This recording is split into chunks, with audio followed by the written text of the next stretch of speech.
Hey guys, tonight we're taking a look at the version 4 Ferro Concepts plate carrier. I don't know if this was ever actually released. I got it in a trade a while ago and just kind of forgot to do anything with it. So it's gonna be for sale after this video. I definitely don't need it. But I wanted to show you guys kind of the evolution of the Ferro Concepts plate carrier. All right, so let's get it on the table, take a look at it. It's very comfortable. And this is kind of like what I knew Ferro to be before he tried to go full AVS replacement with the version 5 and the structured cummerbund. So let's take a look at this thing on the table. Really big fan of it. Don't need it, but I really like the kind of evolution of Ferro's products. All right, so looking at this this Ferro Concepts version 4 plate carrier here, it's got a lot of the features that were kind of unique to Ferro before the version 5 came out, and then we saw the version 5 kind of leave some of those hallmarks in the past. So I think I had a version 3 back in the day that had a lot of these same features in AOR 1. Definitely didn't need that. It's been long gone, so I'm a little foggy on the details, but this definitely has some of the unique things that Ferro was doing. So, for example, this flap here is lined with loop on the outer face, and that was there to take the Ferro specific flaps.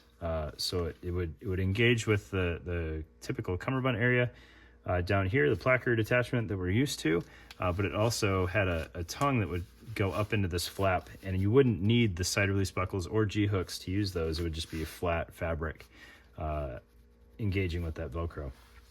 Really clean way of doing flaps that I think only Ferro did, and that's probably why he got away from it, because he wanted his rigs to be more cross-compatible with other things.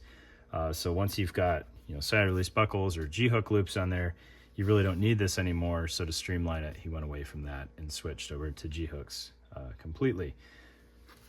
I'm a fan of that though. I liked the kind of ingenuity there, and it kept everything nice and clean and low profile, and it made it so your placard attachment wasn't interfering with anything mounted up on the bib. Right.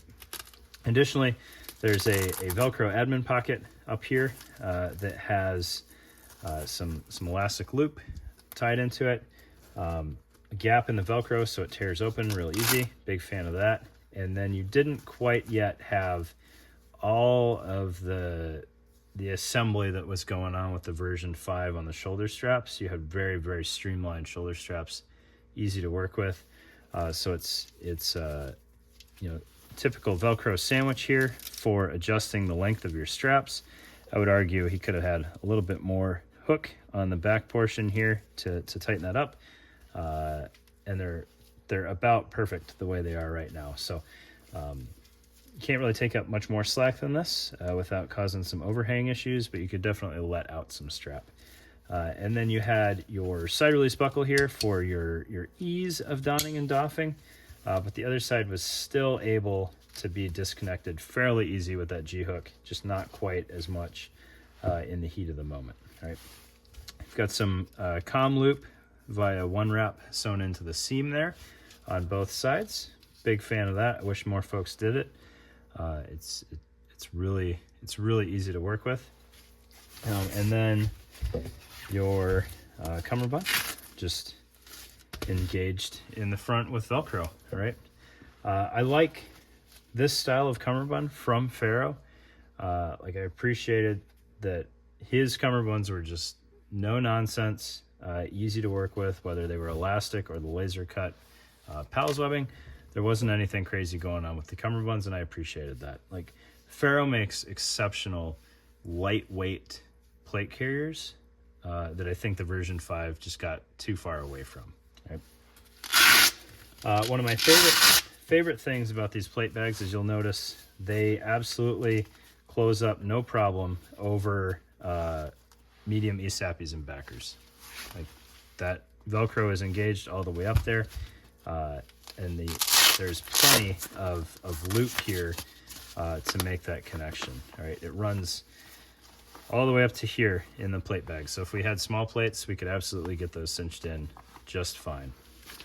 And then I hadn't noticed this until earlier, but so with this inside of the plate bag being this very low profile mesh here, it has the capacity to stretch. So Ferro ran a line of ribbon from the bottom of the plate bag up to the top to keep that internal stretch limited for height, while keeping it incredibly low profile to get whatever benefit of that mesh that you can. All right, I really like that detail. Like, he recognized that the materials he had chosen might not be ideal for that usage, and then reinforced it appropriately. Looking at the back here, the back is kind of the most interesting piece to me. Just because I hadn't seen this version released anywhere, and I really like it, and I wish that it was around. Maybe, so I don't think I've ever had one of the Slickster Molly backs, and maybe it's like this, but it's laser cut with this, I don't even know what this material is. It's like straight Hypalon, I think. So it feels very much like the Helium Whisper attachment method, but done for the grid here.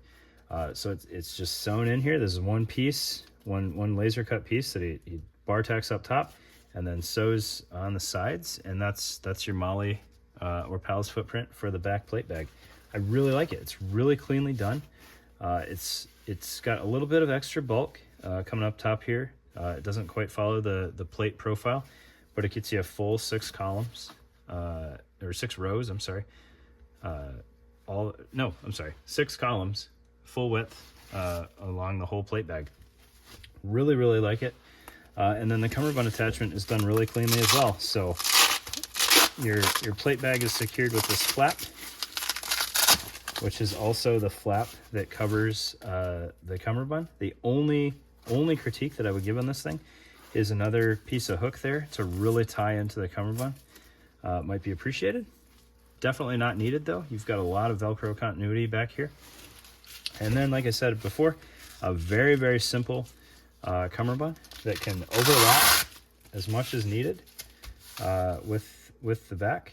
And it's lined with the First Spear loop here, so it'll take your Ragnar series pouches just fine. If you wanted radio and didn't want to molly that in, if you wanted side plate pockets, I believe they had all those options available through First Spear. I don't know that Ferro ever made any Velcro specific pouches, but you could throw side plates, side armor panels in here, additional magazines on top of having usable pals inside and out to mount pouches as well. I really dig this thing. Again, I don't need it, but there's nothing wrong with this thing. I think if you're looking for a lightweight, kind of no wasted component plate carrier, this thing is a solid setup. It's got a drag handle. It's probably not going to survive dragging anybody, but for moving your kit around, works just fine. And like, this thing is as minimal as just about anything else out there. Like, this gets after the heart of what the Slickster was all about, while giving you full plate carrier functionality. If you're using the Ferro flaps, take those side release buckles off here, you're not going to find a flatter front and back plate bag. Really well done. I like the simplicity of the shoulder straps while still allowing quick detach. Like, I kind of wish Ferro had just stayed in this realm and really worked to perfect what this does, versus the version 5 that kind of everybody's come to know and love. Like, there's nothing wrong with the version 5. The structured cummerbund really doesn't do its job, in my opinion. It's still a very lightweight plate carrier, but once you start throwing on zippered back panels and all that, like, this was kind of the peak, in my opinion. So thanks for your time, guys. Thanks for listening to me ramble a little bit. Hope you all had a good night.